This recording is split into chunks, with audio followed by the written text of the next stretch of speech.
माहो प्रभात मनन के सत्र 2741 में आप सभी का बहुत ही विनम्रता के साथ स्वागत करता हूँ। आइए आज के मनन के लिए हम पढ़ते हैं प्रकाशित वाक्य अध्याय 2 पद 15। वैसे ही तेरे यहाँ कुछ ऐसे हैं जो निकुलाइयों की शिक्षा को मानते। पिरगमुन की कलीसिया में बिलाम की शिक्षा को मानने वाले झूठे शिक्षकों के बारे में हम कल के मनन में देखे। कलीसिया में अनैतिकता प्रवेश करने में इन झूठे शिक्षकों की अहम भूमिका रही। बाइबल पंडितों का माने तो पिरगमुन की कलीसिया जो आसिया माइनर की एक स्थानीय कलीसिया थी, उसके स्वभाव के कारण 14वीं एवं 5वीं शताब्दी की सर्वलौकिक कलीसिया का एक प्रतीक भी है। 3री शताब्दी तक प्रभु की कलीसिया भयानक सत्ताओं से गुजर रही, परंतु 14वीं शताब्दी में रोम के सम्राट कॉन्स्टेंटाइन मसीही विश्वास अपनाने के कारण देश भर में मसीह विश्वासियों को कई सौभाग्यताएं मिलने लगी। सम्राट कॉन्स्टेंटाइन मसीह विश्वास को देश के औद्योगिक धर्म का दर्जा भी दिया। देश के औद्योगिक धर्म के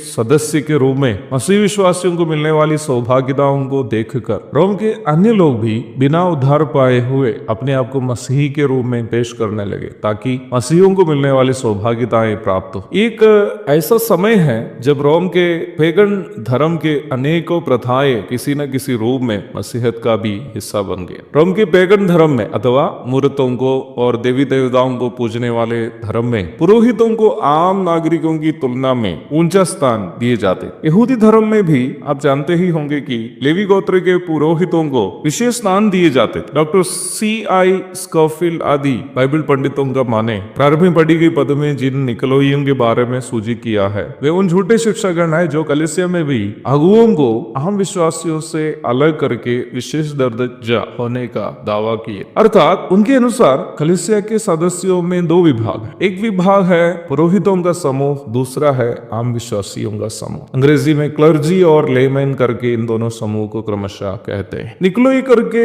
हिंदी में अनुवाद किया गया शब्द निको और लाओस करके 2 यूनानी शब्दों का एक मिश्रण। निको शब्द का अर्थ कब्जा करने वाला और लाओस शब्द का अर्थ जनता, नहीं तो लोग है। अर्थात निकोलाउस शब्द का अक्षरिक अर्थ है लोगों को कब्जा करने वाला। यहूदी धर्म में याजक अथवा पुरोहित और राजा और भविष्यद्वक्ता अथवा नबी, ये तीनों परमेश्वर के द्वारा विशेष प्रकार अभिषेक किए जाने से प्राप्त पदवियां होते थे। एक बार निम्न पदवियां मिल जाने के बाद वे अपनी सेवा निभाए या ना भी निभाए, उन्हें परमेश्वर के अभिषिक्त के रूप में ही देखे जाते थे। राजा शाऊल परमेश्वर की इच्छा के खिलाफ दाऊद को मारने के लिए पीछे पड़े रहने के बावजूद भी, दाऊद जबकि शाऊल को मारने के लिए कई अवसर प्राप्त होने के बावजूद ये कहकर उनको मारने से इनकार किया कि शाऊल परमेश्वर का अभिषिक्त है। अन्ना और कैफा यहाँ तक व्यवस्था के विरोध में यीशु मसीह को क्रूस पर चढ़ाने के लिए जोर देने पर भी उन्हें महायाजक करके ही इसलिए बुलाए क्योंकि न्याय व्यवस्था के अनुसार एक बार याजक बन गया तो मरने तक याजक। परंतु अवश्य हमें ये याद रखनी है कि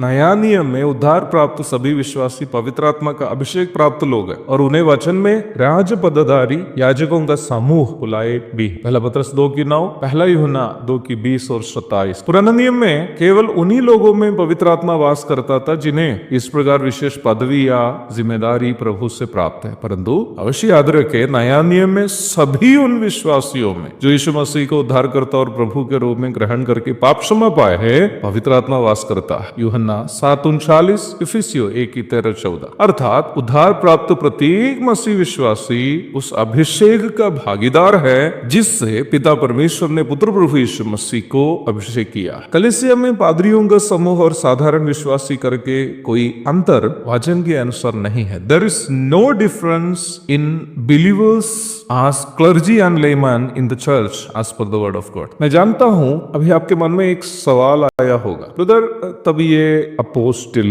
प्रोफेट, इवेंजलिस्ट, पास्टर्स और टीचर्स जिसका जिक्र एफेसियों में दिया है और आम विश्वासियों के बीच में कोई अंदर नहीं है क्या? हाँ, अंदर है। प्रभु दया करे, वो अंदर क्या है मैं कल के मनन में आपको बताऊंगा। तब तक के लिए आपसे विदा हो जाता हूँ। प्रभु आप सबको आशीष दे। आमीन।